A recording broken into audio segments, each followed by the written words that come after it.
हरि ओम श्री गुरुभ्यो नमः। हरि ओम।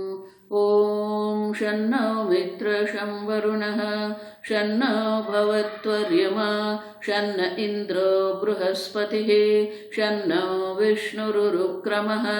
नमो ब्रह्मणे नमस्ते वायो त्वमेव प्रत्यक्षं ब्रह्मासि त्वमेव प्रत्यक्षं ब्रह्म वदिष्यामि ऋतं वदिष्यामि सत्यं वदिष्यामि तन्मामवतु तद्वक्तारमवतु अवतु माम् अवतु वक्तारम्। ॐ शान्ति शान्ति शान्तिः। ॐ सहना भवतु सहनौ भुनक्तु सह वीर्यं करवावहै तेजस्विनावधीतमस्तु मा विद्विषावहै। ॐ शान्ति शान्ति शान्तिः। सदाशिवसमारम्भां सर्वविद्यानां भिषजे वरोगिणां गुरवे सर्वलोकानां दक्षिणामूर्तये नमः। ॐ नमः प्रणवार्थाय शुद्धज्ञानैकमूर्तये निर्मलाय प्रशान्ताय दक्षिणामूर्तये नमः। ॐ नमः श्रीशङ्करानन्द गुरुपादाम्बुजन्मने सविलास महामोह ग्राह ग्रासैककर्मणे।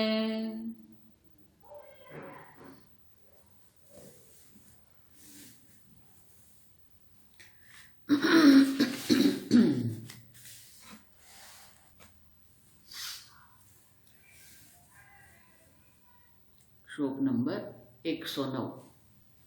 उत्सेकयुदधैर्यद्वत् उत्सेकयुदधैर्यद्वत् कृशाग्रेणैकबिन्दुना मनसो निग्रह तद्वत् मनसो निग्रहस्तद्वत् भवेदपरिखेदतः।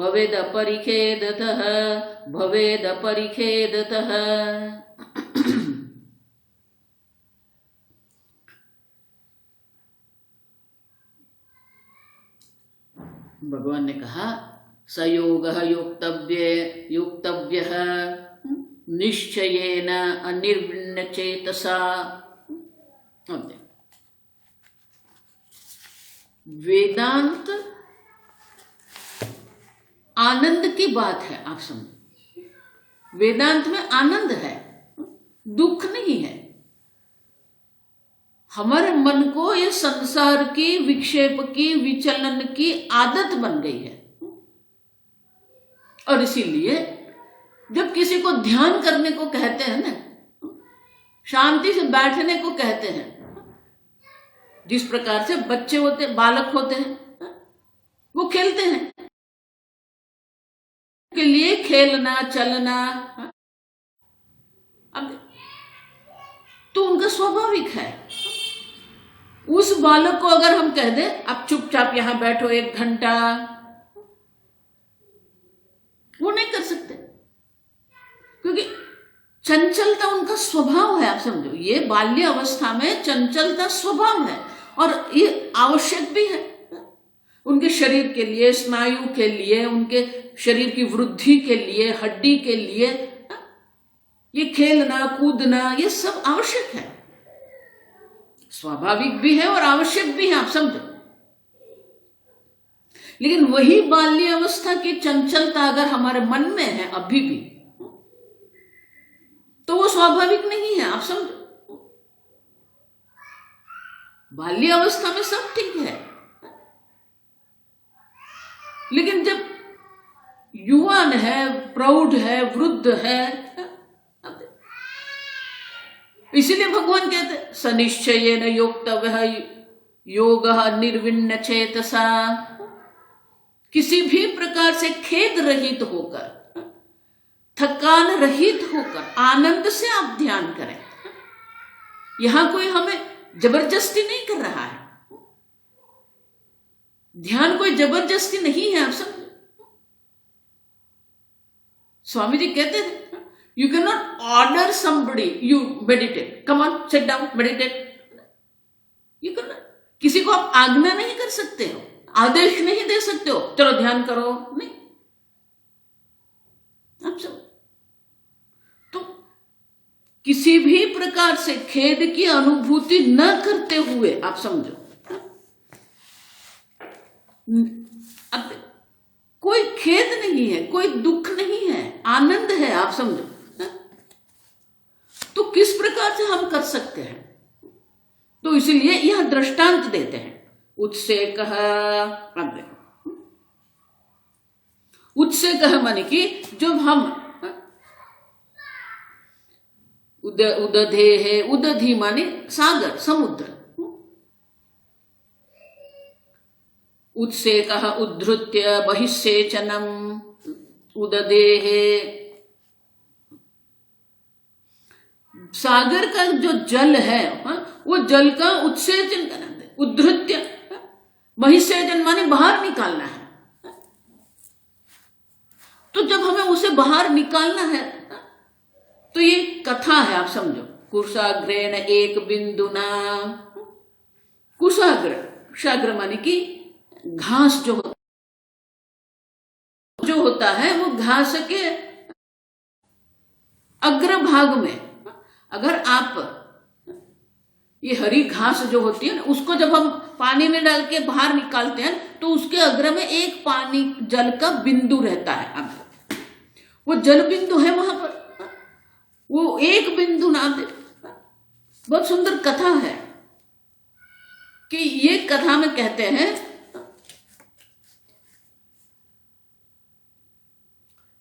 कि समुद्र के जल को अगर बाहर फेंकना है, उत्सेचन माने बाहर फेंकना है, माने कि समुद्र को हमें सुखाना है। तो ये कथा क्या है? एक टिट्टिब थी, गुजराती में उसके टिटोड़ी कहते हैं, हम लोग गुजराती में टिटोड़ी कहते हैं और हिंदी में उसको टिट्टिब कहते हैं।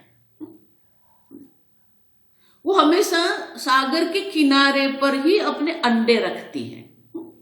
तो जो टिट्टिब का दृष्टांत है, वो दृष्टांत क्या है? टिट्टिब ने अपने अंडे रखे थे। अब ज्वार जब आया, भरती समुद्र में आते, तो उनके सारे अंडे जो है वो पानी में चले गए, जल में, समुद्र के जल में चले गए। अब वो टिट्टिब को आया गुस्सा, क्रोध आ गया कि समुद्र मेरे अंडे ले गया। तो उसने क्या किया? अब देखो, बहुत छोटी है टिट्टिब जो होती है ना, बहुत छोटी होती है, अधिक से अधिक वो 3 या 4 इंच की, बड़ी इतनी बड़ी नहीं होती, आप समझो, बहुत छोटी होती है। पक्षी है टिट्टिब नाम का, टिटोड़ी कहते हैं हम गुजराती। तो जब उनके अंडे सागर में चले गए तो उनके मन में क्रोध आया कि सागर मेरे अंडे ले गया। तो उन्होंने निश्चय कर दिया। आप देखो, ये भगवान जो कहते हैं निश्चय न योक्तव्य, तो टिट्टिब ने निश्चय कर दिया, ये सागर को मैं सुखा दूंगी।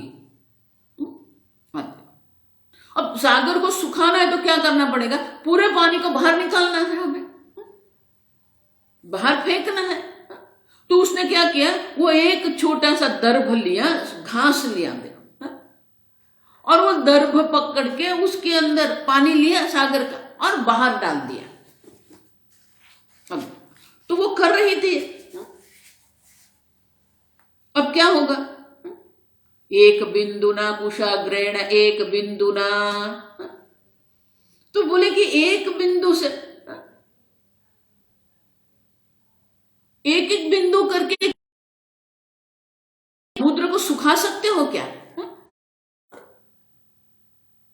माने कि ये एक असंभव कार्य लगता है।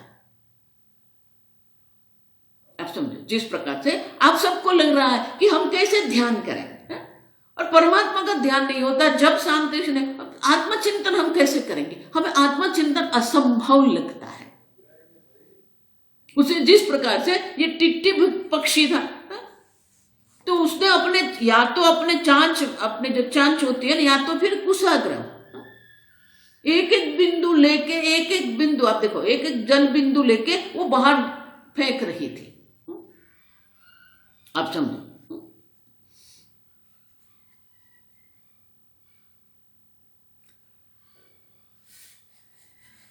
तो कथा ऐसी है कि वो टिप कर रही थी।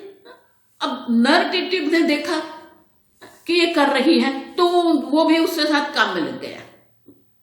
अब अन्य पक्षी जो थे, वो पक्षी ने भी देखा ये कुछ कर रही है, उसको हमें सहायता करनी है, तो वो सभी काम लगने लग गए।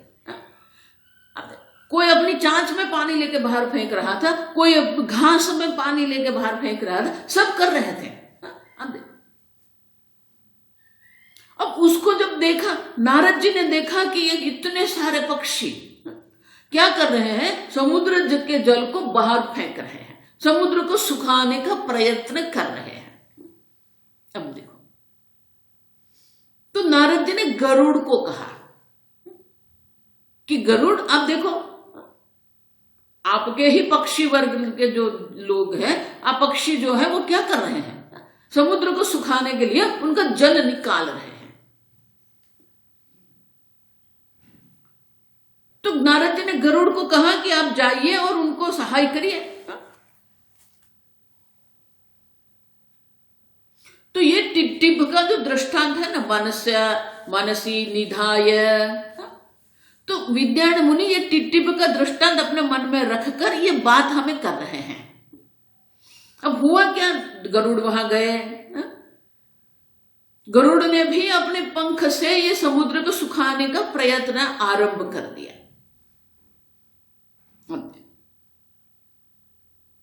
आगे ही मैंने कह दिया कि समुद्र को सुखाना असंभव है, क्योंकि वो जो भी जल बाहर निकालते हैं वो रेत में से पुनः कहां चले जाएंगे, पुनः सागर में वो जल चला जाएगा।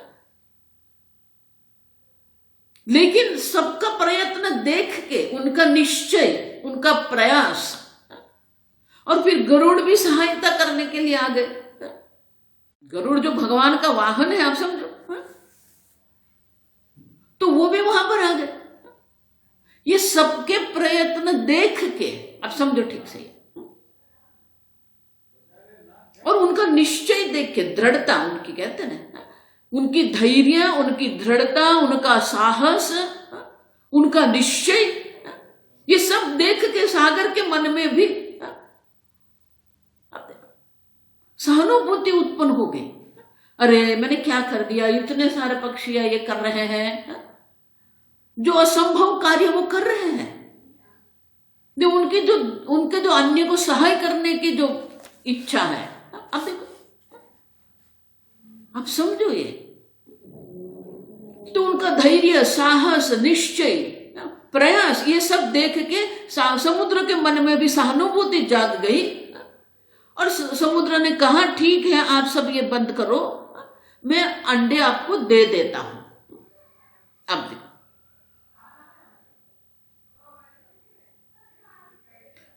तो उस प्रकार से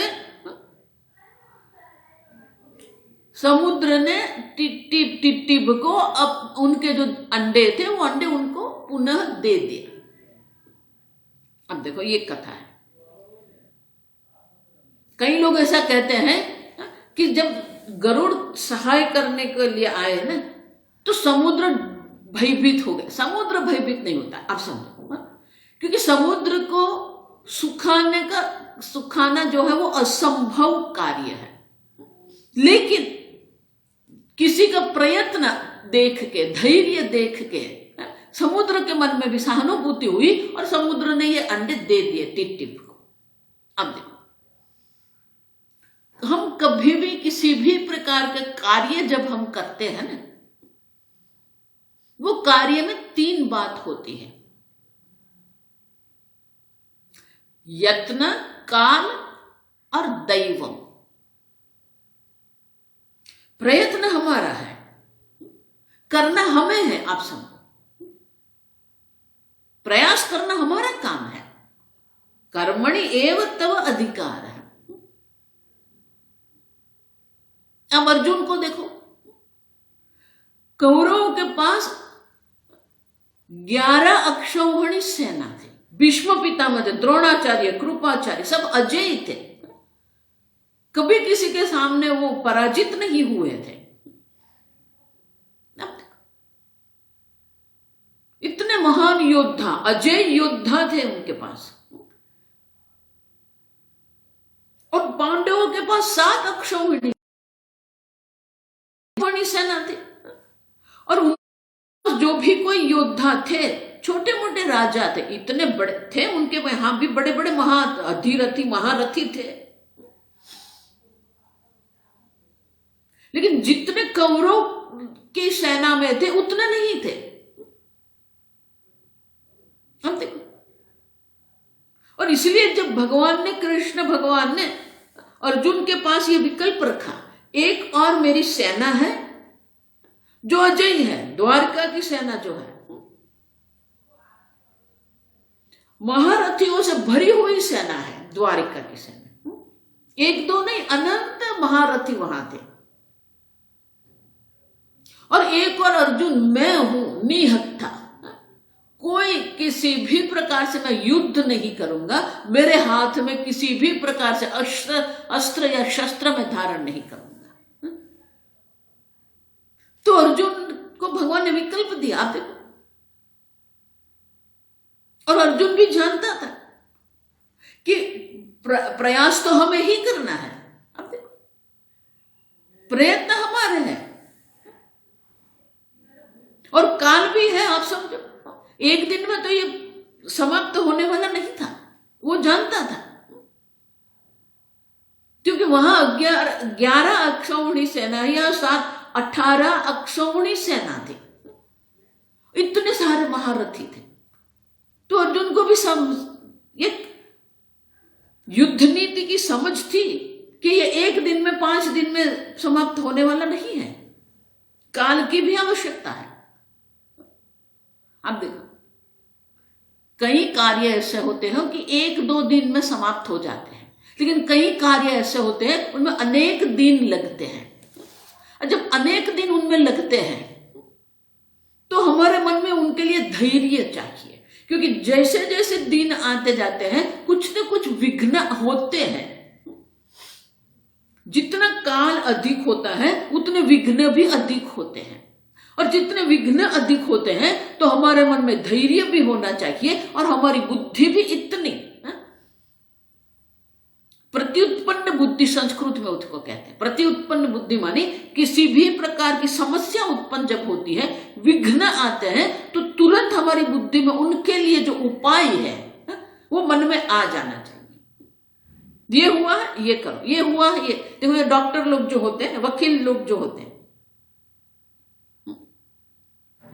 आप देखो, उनके यहां जो दर्दी आते हैं, जो रोगी होते हैं वहां होते हैं, और कोई इमरजेंसी आ, तुरंत उनके मन में आना चाहिए ना कि ये दवाई, ये प्रकार की चिकित्सा करनी है।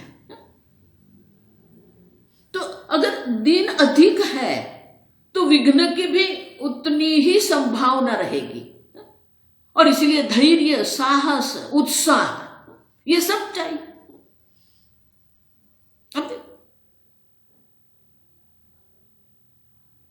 उद्यमम साहसम धैर्य बुद्धि शक्ति पराक्रम, हम देखो ये षड एत्रे वर्तते।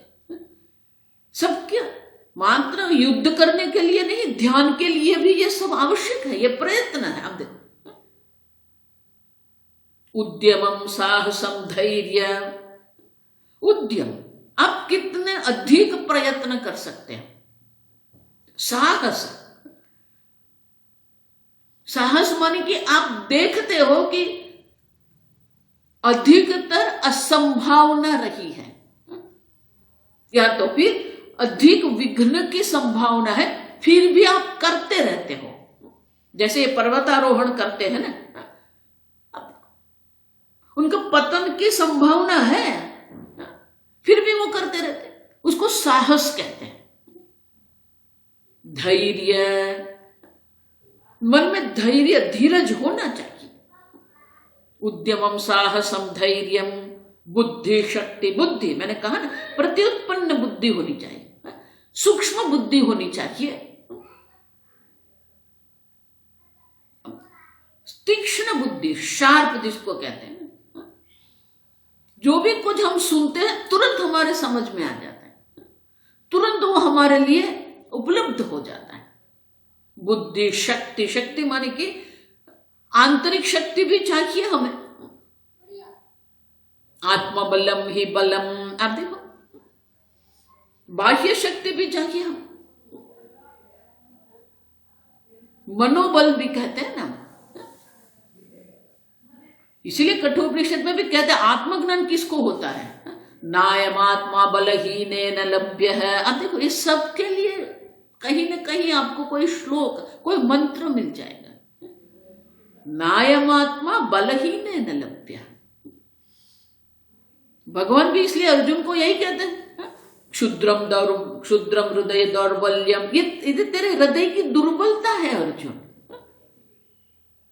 नयोत्सयति गोविंद, भगवान गोविंद मैं युद्ध नहीं करूंगा। अर्जुन युद्ध न करने का आपका जो निर्णय है वो आपके हृदय की दुर्बलता है। अब देखो उद्यम धैर्यम बुद्धि पराक्रम, पराक्रम माने कि आपके सामने इतना बड़ा कार्य है लेकिन आप पराक्रम करने को तैयार हैं। देखो अर्जुन का जो कार्य, जब पांडवों का जो कार्य था वो पराक्रम था। क्यों? क्योंकि उनके सामने जो सेना थी ना, भीष्म द्रोण, पराक्रम आवश्यक है। तो ये सब हमें चाहिए, आवश्यक है ये सब, आप समझो। तो ये टिट्टिब के दृष्टांत दे के विद्यान मुनि हमें प्रयत्न कर रहे हैं, मनसः निग्रह, आप देखो तद्वद भवेत्, उसी प्रकार से मन का निग्रह भी संभव है, आप समझो, असंभव नहीं है। अर्जुन को भी यही लगा, चंचलम ही मन कृष्ण प्रमाधि बलवदृढ़म तस्य निग्रहम मन्ये वायुरेव सुदुष्करम। दुष्करम माने कि करना दुष्कर है, माने कि बहुत कठिन है, और उसको भी सुदुष्करम माने अधिक कठिन है। आप देखो, और इसलिए अर्जुन भगवान को कहता है वही बात हमारे मन में है। और इसीलिए भगवान जब कहते अनिर्विण्ण चेतसा, किसी भी प्रकार खेद रहित, और इसलिए श्लोक में कहते हैं मनसा निग्रह तद्वद भवेत् अपरिखेदतः। कोई परिखेद हमारे मन में नहीं होना चाहिए। काल की भी आवश्यकता, आप करते रहो, प्रयत्न आपका काम है, काल भी आपके हाथ में नहीं है, आप समझो। मैंने कहा ना तीन है, यत्न, काल और दैवम। तो यत्न में ये 6 होना चाहिए, उद्यमम साहसम धैर्यम बुद्धि शक्ति पराक्रम षडेते अत्र वर्तते। पूज्य स्वामी जी हमेशा ये श्लोक कहते थे, ये 6 जहां पर भी होते हैं ना, देखो वही था ये टिट्टिब में, और इसलिए समुद्र ने क्या कर दिया, अंडे दे दिए। देवम तत्र सहाय कृत, तो देवता भी वहां सहाय करने बन जाते हैं। आप प्रयत्न करो, परमात्मा का अनुग्रह अवश्य प्राप्त हो जाएगा। ये समाधि की हम जो चर्चा कर रहे हैं ना, समाधि में भी योग शास्त्र में लिखा है, स्पष्ट रूप से योग सूत्र है। भगवान का उत्तर भी क्या है, अर्जुन ने जब कहा मन कृष्ण, क्या कहते हैं अर्जुन, मन चंचल असंशय महाबाहो दुर्निग्रहम चलम मन। मन चंचल है अर्जुन, दुर्निग्रह है, उनको निग्रह करना कठिन है लेकिन असंभव नहीं है। आप देखो ये दुर्निग्रह शब्द है वो नेगेटिव नहीं है। लौकिक दृष्टि से दुर्निग्रह शब्द या दुष्कर शब्द जो है वो नेगेटिव शब्द है, नकारात्मक शब्द है। यहां वो नकारात्मक नहीं, आप देखो ठीक से समझो। दुष्कर है मानी संभव है, लेकिन आपके प्रयत्न की, अधिक प्रयत्न की अपेक्षा है। समझ रहे हैं? दुर्निग्रह मानी क्या है? निग्रह करना कठिन है अर्जुन, लेकिन असंभव, अनिग्रह नहीं है। आप देखो भगवान क्या कह रहे हैं, नकारात्मक नहीं कह रहे हैं अर्जुन, आपको अधिक प्रयत्न की अपेक्षा वहां पर है।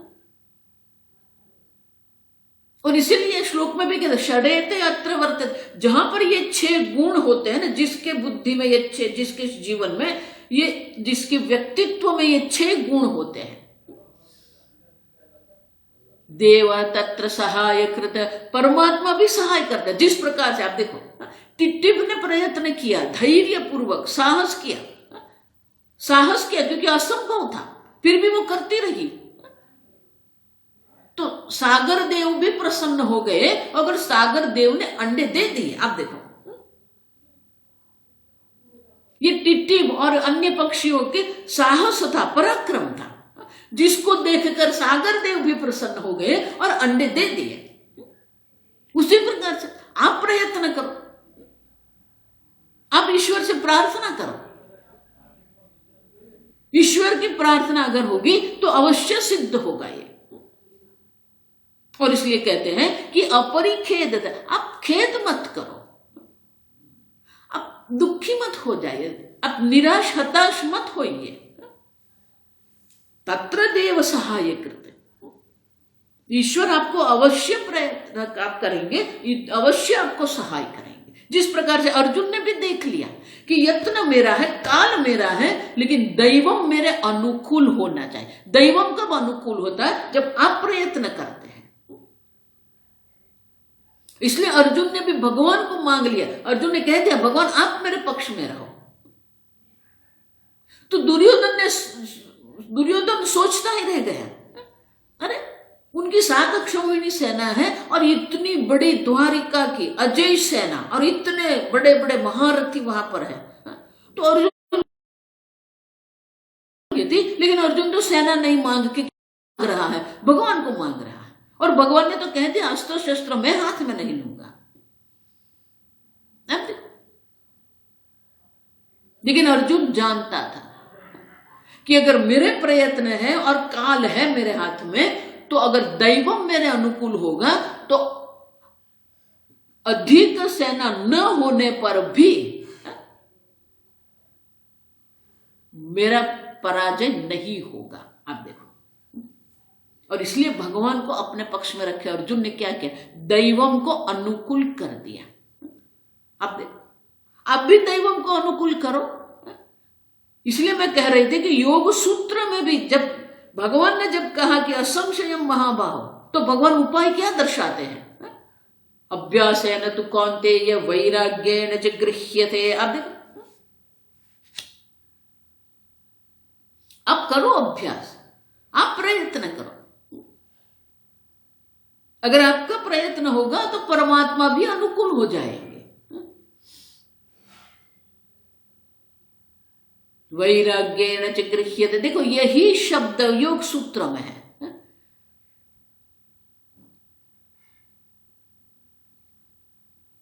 चित्त योग चित्त वृत्ति निरोध है। वो निरोध कैसे करेंगे? अभ्यास वैराग्याभ्याम तद निरोध है। अभ्यास, अभ्यास माने पुनः पुनः करते रहो। अगर एक साथ आप आधे घंटे नहीं बैठ सकते हो तो प्रातः काल 10 मिनट करो, मध्याह्न काल में आप 10 मिनट करो। करो, अब समझो, प्रयत्न करना है हमें। ईश्वर है हमारे साथ, ईश्वर हमारे हृदय में बैठा है, वो सब देख रहा है। आप धर्म कर रहे हो वो भी देख रहा है, आप प्रयत्न कर रहे हो वो भी देख रहा है, आप अधर्म कर रहे हो वो भी वही देख रहा है। आप सोचते होंगे नहीं किसी को कुछ मालूम नहीं है, कोई जानता नहीं है, सब जानते हैं भगवान, सबके हृदय में है। ईश्वर सर्वभूतानां हृदयेषु अर्जुन तिष्ठति। सर्व के हृदय में परमात्मा है, वो देख रहा है, आपके प्रयत्न को वो देखेगा। ईश्वर पर हमें विश्वास होना चाहिए। और इसीलिए वहां पर कहते हैं कि वैराग्य और अभ्यास से ही हमें ये समाधि सिद्ध होती है। लेकिन वहां विकल्प दिया है, मुनि पतंजलि ने वहां विकल्प दिया है। ईश्वर अनुग्रहादेव, ईश्वर प्रणिधानाद्वा, आप देखो सूत्र क्या है, ईश्वर प्रणिधानाद्वा।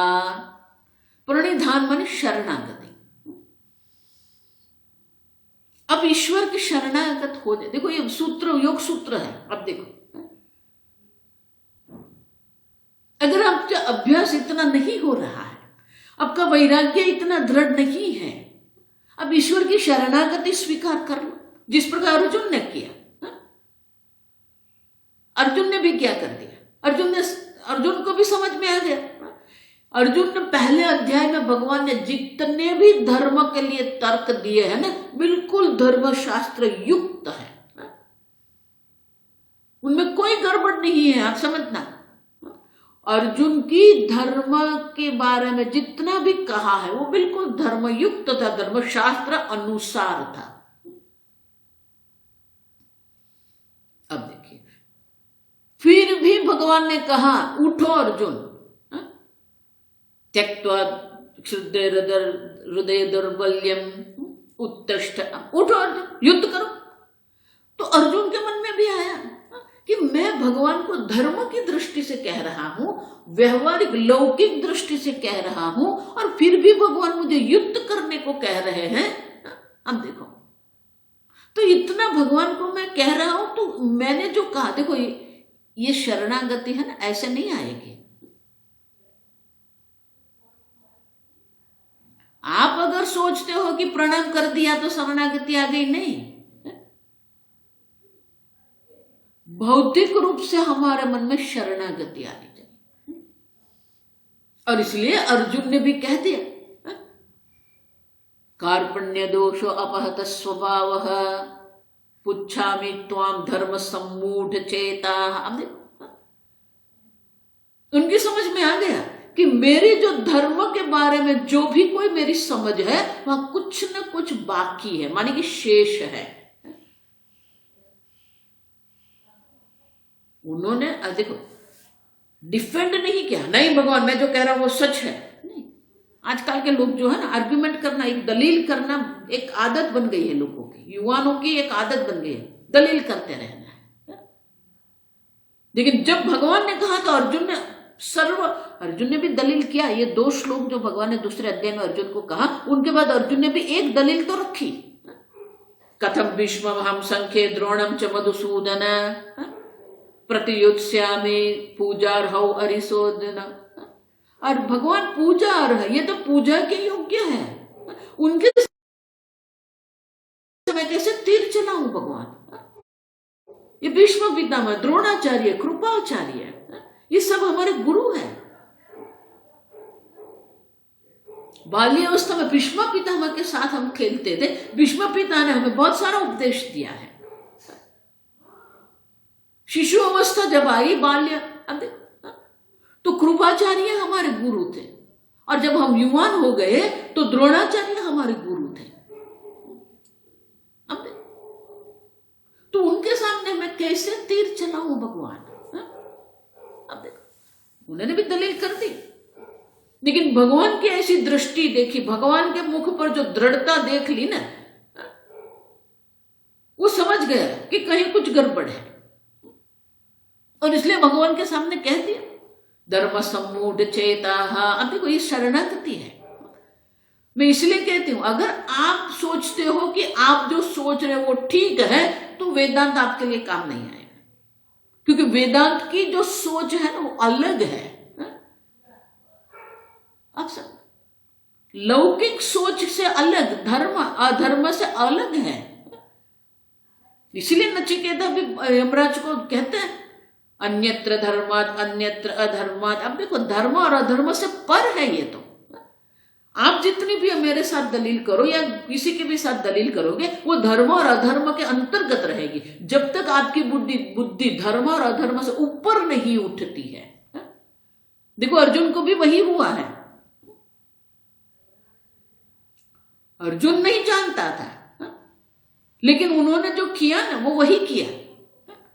सेनयोरुभयोर मध्य रथम स्थापयमेच्युत, वो इतना उत्साहित हो गया कि भगवान को आदेश कर दिया, 2 सेनाओं के मध्य में मेरा रथ रख दो। भगवान ने कहा यस सर। और भगवान ने जैसे ही 2 सेना के मध्य में उनका रथ रख दिया ना, क्या हुआ? उनकी बुद्धि धर्म और अधर्म के मध्य में आ गई। कौरव की सेना वो अधर्म है और पांडवों की सेना धर्म है। आप देखो, और इसीलिए ये बौद्धिक शरणागति आवश्यक है। इसलिए ईश्वर प्रणिधानाद्वा समाधि संभव है। ईश्वर की शरणागति स्वीकार कर लो, समाधि लग जाएगी आपको। भगवान भी वही कहते हैं, सर्वधर्मान परित्यज्य माम एकम शरणम व्रज। आप देखो महाराज श्री को छोटी सी मामेकम शरणम व्रज, एक ही श्लोक पर इतने सुंदर दर्शाया है शरणागति क्या है। पूज्य स्वामी जी का भी पुस्तक है सरेंडर एंड फ्रीडम, शरणागति और मोक्ष मुक्ति। आप देखो गुजराती पुस्तक भी है वो।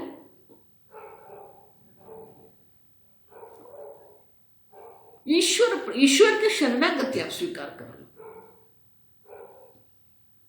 सब संभव हो जाएगा। दैवम अनुकूल आप कर दो ना, तो अल्प प्रयास से भी आपको सब संभव हो जाएगा। लेकिन अगर दैवम अनुकूल नहीं है, आप कितने भी प्रयास करते रहो, आपको निष्फलता मिलती है। आप सब, और इसलिए कहते हैं कि ये मन का निग्रह करना भी दुर्निग्रह, अर्जुन दुर्निग्रह है, कठिन है, लेकिन असंभव नहीं है। योग अभ्यास वैराग्य अभ्यासेन तो कौन्तेय वैराग्येण च गृह्यते। ये मन का गृह्यते, निग्रह करना है ना, अब वैराग्य कर दो। अब सब मानसिक रूप से आप सबसे छूट जाइए। जो करना है आप करते रहो, प्रारब्ध से जो है वो करते रहो, लेकिन मानसिक रूप से जो हम आसक्ति है ना, छोड़ दो।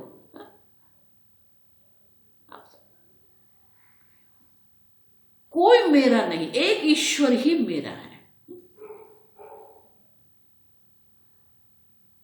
आप छोड़ो कि नहीं छोड़ो, छूट ही रहा है, सब छूट रहा है। आप समझो, पुत्र वो अपने अपने जीवन जी रहे हैं, आप अपना जीवन जी लो। अब देखो, हर एक व्यक्ति का अपना एक व्यक्तिगत जगत है और वो उसी जगत में रहते हैं, और उनका जो जगत है, उनके जगत में आपको स्थान है कि नहीं, आपको बहुत जल्दी समझ में आ जाता है। नहीं है तो आप आसक्ति छोड़ दो, उनको उनके स्थान पर छोड़ दो। उदासीनता आगे आ गया ना, देखो उदासीनता आप कर लो। सबके साथ रहना है, लेकिन मन में आप उदासीनता कर लो। और इसलिए कहते हैं अपरिखेद, कोई परिखेद की आवश्यकता नहीं है, ईश्वर है आपके साथ। ईश्वर कभी भी आपका साथ नहीं छोड़ते। किसी भी प्रकार से हताश निराश होने की आवश्यकता नहीं है। आप सब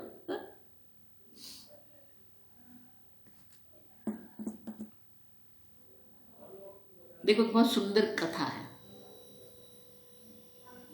एक शेठ थे, उनको इतनी अब अभ्यास करना उनके लिए इतना सरल नहीं था, क्योंकि माता पिता अपना प्रयत्न कर रहे थे, लेकिन उनकी इतनी आर्थिक परिस्थिति उतनी अच्छी नहीं थी। फिर भी किसी भी प्रकार से उनको इंजीनियर बना दिया। वो भी कहीं ट्यूशन करते थे, थोड़ा कुछ ऐसे अपने धनोपार्जन थोड़ा कुछ कर लेते थे, तो बहुत कठिनाई से वो इंजीनियर बने। फिर कोई कंपनी में नौकरी शुरू कर दी और नौकरी आरंभ तो कर दी, लेकिन वो जो सेठ था ना, वो जीव जो था ना, वो व्यापारी जीव था, और इसीलिए उनको ये नौकरी में उतना आनंद नहीं आता था, लेकिन धन चाहिए तो करते रहे। 1 वर्ष, 2 वर्ष, 3 वर्ष, 4 वर्ष, थोड़ा धन उनके पास आ गया, थोड़ा अनुभव, बाजार का अनुभव भी उनको मिल गया, तो अपने थोड़ा धन, थोड़ी बैंक की लोन और उनका जो 4 वर्ष का अनुभव था। देखो, सीधे सीधे अनुभव के बिना अगर आप सीधा सीधा करेंगे ना, तो आपका अनुभव नहीं है, इसीलिए मार्केट का अनुभव जब नहीं होता है ना, तो कहीं ना कहीं हम अयोग्य निर्णय ले सकते हैं। और इसलिए अब उन्होंने क्या, एक व्यापार का आरंभ कर दिया। बहुत सुंदरतः वो व्यापार उनका चल रहा था, लेकिन ऐसी एक कुदरती आफत आ गई और उनका व्यापार ठप हो गया। उस समय में तो विवाह भी हो गया, 2 पुत्र भी हो गए, पुत्री भी हो गई आदि,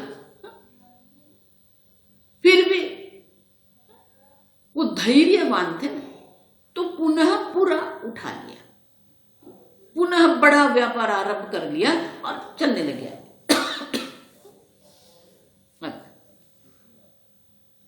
फिर पुत्र को भी अभ्यास करवाया, दोनों पुत्र भी वो व्यापार में लग गए, सब ठीक हो गया। पुत्री का विवाह हो गया, पुत्र का विवाह हो गया। अब और फिर सोचा अभी, तो बोले छोड़ दो सबको, सबको व्यापार का सब दे दिया, अपने लिए भी आर्थिक व्यवस्था रखी, और वो पत्नी के साथ समुद्र किनारे पर एक फार्म हाउस बना के वहां रहने लगे। अचानक कुछ ऐसा हुआ, पत्नी की मृत्यु हो गई। फिर वो अकेले और अपने नौकर के साथ वो रहते थे वहां। एक दिन वो समुद्र किनारे चल रहे थे, प्रातःकाल संध्या काल नियम से वो वहां चलते थे। एक दिन ऐसे मन में थोड़ा खेद था, मन में असुख की अनुभूति होती, तो वो चलते चलते सोचने लगे।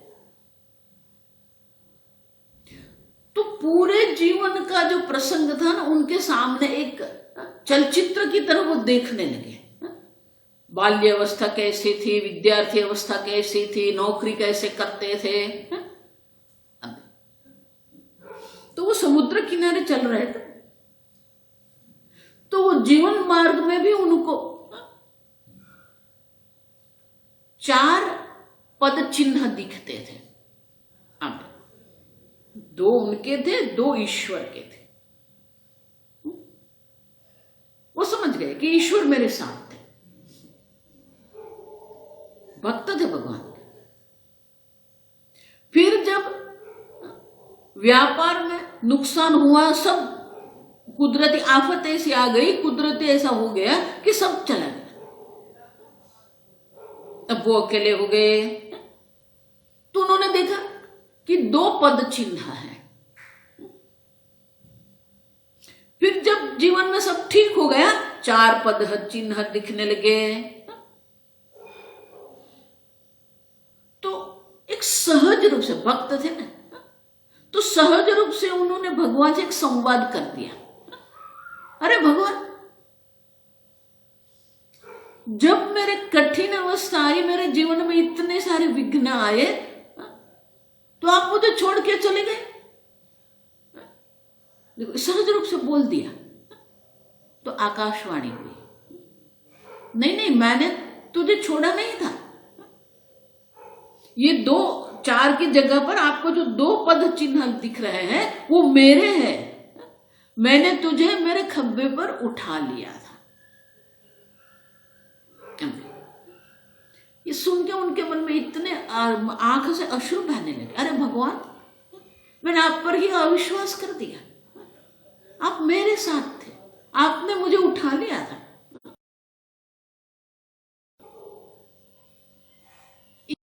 कभी आपका साथ नहीं छोड़ता, आप ईश्वर को छोड़ देते हो,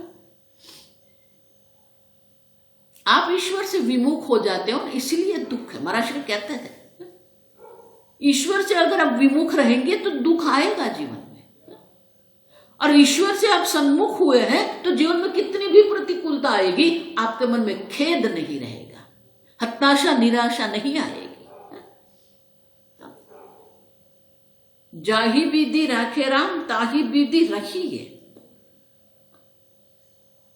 क्योंकि आपके जीवन में जो परिस्थिति है, जो संजोग है, वो प्रारब्ध के अनुरूप है, और आपके प्रारब्ध कर्म फल है, और कर्म फल दाता ईश्वर है। अब प्रयत्न करना हमारा काम है, कर्म फल ईश्वर का। देखो, इसलिए मैं कहती हूं ब्रह्म ज्ञान भी ईश्वर के अनुग्रह से ही होता है, मोक्ष भी ईश्वर के अनुग्रह से ही होता है, लेकिन आपके प्रयत्न की भी अपेक्षा है। और इसीलिए यहां पर ये टिट्टिभ का दृष्टांत देके कहते हैं कि हमें प्रयत्न करना है। आप देखो, सागर को सुखाना असंभव कार्य है, फिर भी वो टिप करती रही। आप देखो, आप भी करते रहो, आप समझो। और भगवान स्वयं कहते अंतकाले भी, आप देखो, ईश्वर का चिंतन करिए, ईश्वर पर श्रद्धा रखिए, विश्वास रखो, तो दैवम भी अनुकूल हो जाएगा। जिस प्रकार से सागर देव ने सब दे दिया, उसी प्रकार से ईश्वर भी आपको देंगे। ऐसा ब्राह्मी स्थिति पार्थ, ये ब्राह्मी स्थिति है। आप पूर्ण आनंद स्वरूप है, आपको प्राप्त कुछ नहीं करना है, आपको जानना है मैं ब्रह्मानंद स्वरूप, ब्रह्मभूतम खल्मषम। अब देखो, अश्नुते, कल देखा कि वो ब्रह्मानंद, आप देखो अश्नुते, आप वो ब्रह्मानंद में, आनंद में रह सकते हो। ये ब्राह्मी स्थिति है। ये नाम प्राप्य न विमुह्यते स्थित्वा श्याम अंत काले। आप देखो भगवान क्या कहते हैं, अंत काले, माने की संभावना है। आप ईश्वर की शरणागति स्वीकार कर लो, ईश्वर के सन्मुख हो जाइए, जो हो रहा है उसको होने दो। इसलिए शंकराचार्य जी कहते हैं भज गोविंदम, भज गोविंदम, गोविंदम। अब ईश्वर का स्मरण करो, छोड़ दो ये जगत को। ईश्वर, भगवान कहते, 6ठे अध्याय में भगवान कहते हैं कि मेरे अनुग्रह से मत पर, जो मत पर माने कि जो मेरे परायण है, उनके लिए ये ध्यान बहुत सरल हो जाता है, समाधि सरल हो जाती है,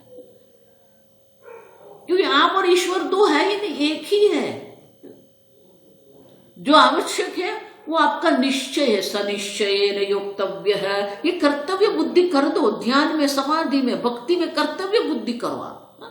जितनी आपकी ये जगत के प्रत्यय, संसार के प्रत्यय, परिवार के प्रत्यय कर्तव्य बुद्धि है ना, उतनी कर्तव्य बुद्धि आप कर दो और एक निश्चय कर दो। आप देखो,